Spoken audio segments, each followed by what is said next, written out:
Halo, Sinekrip balik lagi sama gue Rashid Hari.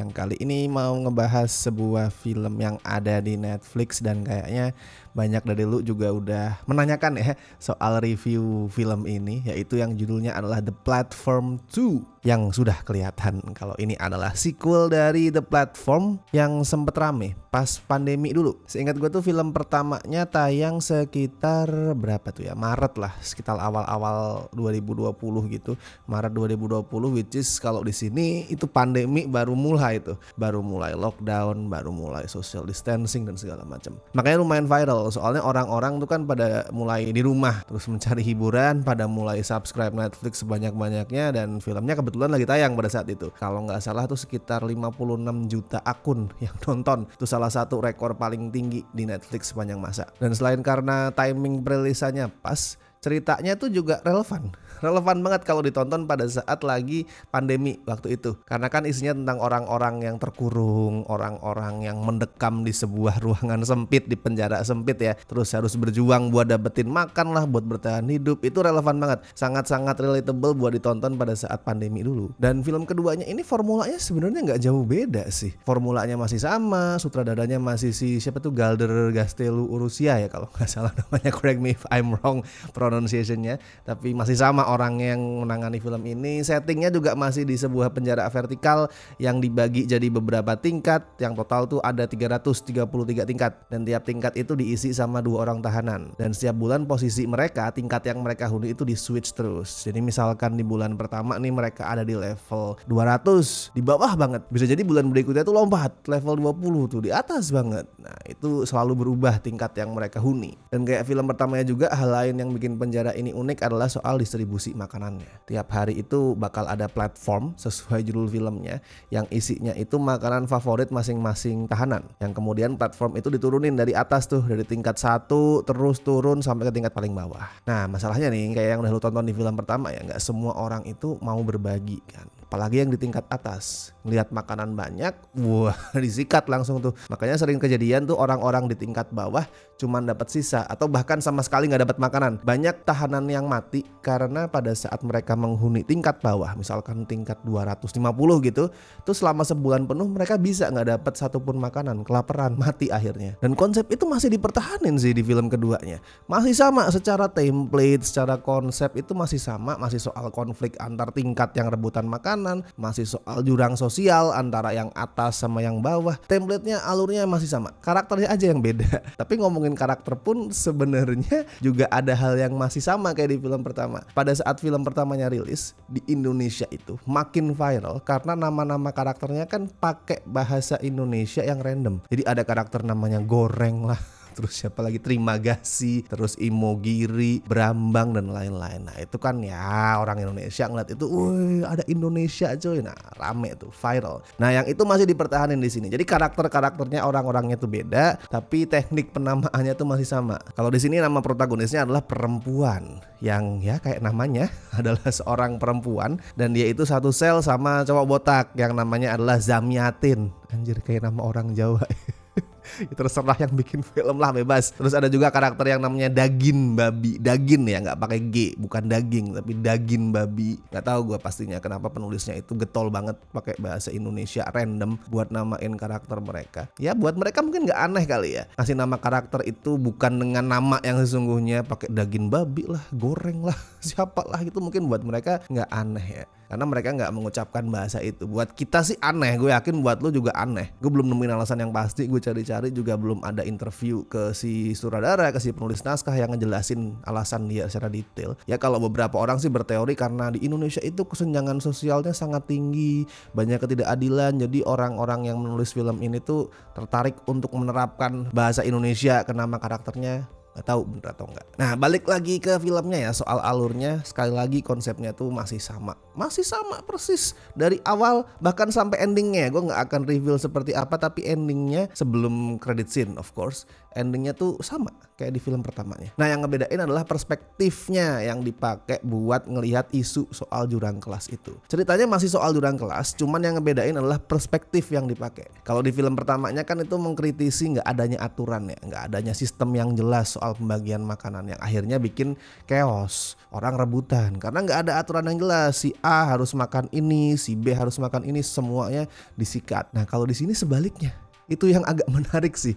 Di sini sebaliknya, aturannya ada. Jadi setiap tahanan itu cuman boleh makan makanan favorit mereka yang mereka sebutin pada saat interview. Jadi sebelum masuk ke sel, mereka kan di interview tuh, makanan favorit lu apa? Misalkan lu nyebut pizza, di platform itu akan dimasukin sebuah pizza. Si tahanan cuman boleh makan itu doang. Itu aturan yang ada. Dan kalau dia melanggar, nanti ada sekelompok orang lah yang dipimpin sama si daging babi itu tadi yang bakal menegakkan hukum, yang bakal ngasih hukuman ke orang itu. Ada aturan sekarang, ada sistem yang jelas di sini. Masalahnya pelaksanaannya itu terlalu kaku. Yang daripada bikin kehidupan tuh lebih tertata, akhirnya malah semakin mengekang kebebasan orang-orang yang dipenjara dan gak memanusiakan mereka. Buat gue itu menarik banget karena berarti franchise The Platform ini gak memandang dinamika masyarakat dengan dangkal, gak naif lah, gak mereka kemudian mikir oh ini masyarakat kacau ya udah dikasih aturan kan beres. Gak sesimpel itu karena emang dinamika sosial masyarakat tuh rumit,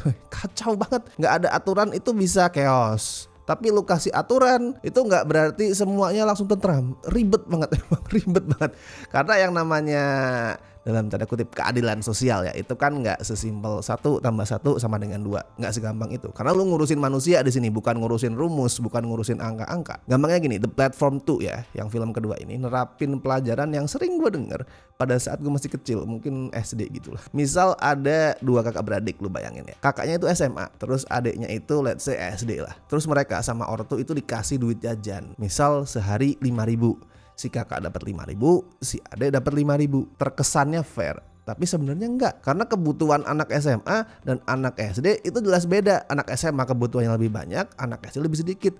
Jadi pada saat lu kasih sama-sama 5.000 enggak adil. Sama rata itu enggak selalu adil. Nah itu yang susah tuh. Itu yang rumit. Banyak faktor yang harus diperhatiin. Misal kebutuhan seseorang itu gimana, kondisinya gimana. Oh mungkin dia lagi sakit atau lagi kena musibah apa. Itu kan beda-beda semuanya. Susah makanya lu bersikap adil coy. Bullshit itu makanya. Kalau misalkan ada cowok ngomong saya bisa poligami dan bersikap adil terhadap istri saya, bullshit. Lu pikir istri lu tuh kayak 2 bocil gitu yang dikasih permen 5 biji masing-masing sama tuh terus ngerasa wah anda adil sekali? Kagak anjing. Ya malah ngalor ngidul ngomongin poligami. But you get the point lah ya. Intinya gue suka sudut pandang The Platform 2 ini, termasuk soal ini nih. Ada karakternya yang pas dia itu tinggal di level atas itu nggak peduli soal aturan. Dia ngerasa wah aturan tuh omong kosong lah. Ini hak gue, ada makanan ya gue sikat. Tapi begitu dia pindah ke bawah, langsung tuh teriak-teriak aturan harus ditegakkan. Nah itu kan juga sangat-sangat relevan tuh sama apa yang terjadi di dunia nyata. Gak semua orang tuh bisa konsisten sama prinsip dia.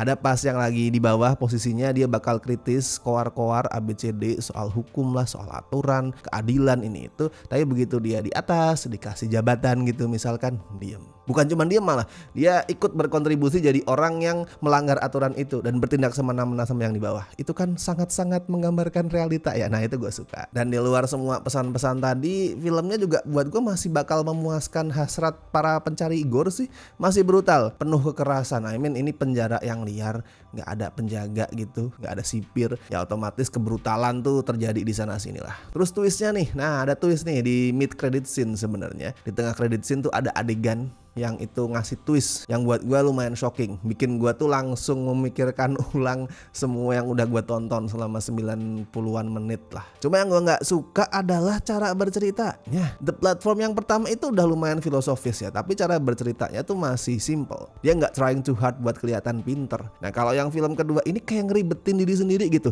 Dia kayak terlalu berambisi buat terlihat pintar. Jadi dia tuh kayak ngerasa oke, kalau gue pengen kelihatan pinter, cara bercerita gue harus serumit mungkin, harus complicated gitu. Padahal nggak harus, nggak perlu serumit ini. Kenikmatan nontonnya buat gue jadi berkurang. Hal-hal yang sebenarnya itu udah bisa tersampaikan dengan penceritaan yang sederhana, jadi nggak kerasa maksimal karena dia berusaha tampil serumit mungkin. Mendadak alurnya jadi non-linear, terus tiba-tiba karakter yang ngeluarin kata-kata filosofis lah, atau film yang ngelempar simbol ini itu. Nggak masalah itu semua, selama emang perlu. Dan The Platform 2 nggak perlu sebenarnya serumit itu. Terlalu pretensius jadinya. Padahal tanpa semua hal-hal itu, rasanya tetap nyampe. Jadi ya intinya ini The Platform 2 adalah sequel yang masih solid, masih worthy buat ditonton. Tapi kayak ya seolah-olah sineasnya itu ngelihat review-review film pertama yang muji-muji, wah ini sangat-sangat menggambarkan sistem sosial masyarakat nih, filosofinya bagus. Terus dia ngerasa wah gue harus terlihat lebih cerdas lagi nih. Tapi ya masih worthy. Kalau skor buat gue The Platform 2 pantas dikasih 6,5 dari 10. Silahkan lu tonton di Netflix kalau udah nonton film yang pertama. Apakah gue harus nonton yang pertama dulu bang sebelum nonton yang kedua? Sebenarnya nggak harus. Lu akan bisa paham ceritanya kalau lu nggak nonton yang pertama, tapi nggak 100%. Mungkin sekitar 80-90% lah kepuasan lu pada saat nonton. Jadi saran gue tonton dulu yang pertama kalau lu belum nonton. Karena ada beberapa, gue nggak akan bilang berapa pastinya, tapi ada beberapa karakter dari film pertama yang nongol di sini. Dan pemahaman lu akan film pertama akan ngaruh juga ke twistnya yang tadi gue sebut ya di credit scene. Jadi tonton dulu kalau bisa. Dan yang sudah menonton keduanya bisa lu tulisin review lu di kolom komentar. Mungkin lu bisa kasih tahu menurut lu mana yang lebih bagus, yang pertama atau yang kedua, kenapa dan segala macam, tuliskan di kolom komentar, oke? Dan seperti biasa gue ingetin jangan lupa like video ini, subscribe Cinecrip, dan buat teman-teman yang pengen ngebantu kami dengan kasih donasi seikhlasnya, as always ada berbagai cara, ada Saweria, ada Super Thanks, dan lu juga bisa join membership sesuai dengan tier yang telah tersedia. And thank you so much buat teman-teman yang masih join sampai hari ini, terutama mereka-mereka ini ya dari tier BSD dan La Familia, thank you so much. Tier Sobat juga makasih, dan kalau lu udah join membership lu juga bisa join grup community Cinecrip ya, member Cinecrip yang ada di WhatsApp, linknya ada nanti di bawah. Oke kalau gitu gue Rashid Hari, sampai ketemu di review-review berikutnya.